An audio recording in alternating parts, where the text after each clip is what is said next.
Hi everyone, in front of me I've got Xiaomi Mix Flip, and let me share with you how to reset network preferences on this device.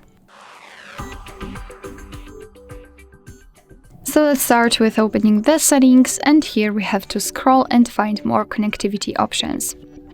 Now let's scroll down and find Reset Wi-Fi, Mobile Networks and Bluetooth.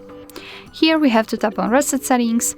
Of course, confirm everything with your screen lock, and your device will ask you whether you really want to do it, because first of all it might take several seconds, so be aware, and you are not able to undo this action, so it is irreversible. Make sure that you're okay with that and tap on OK.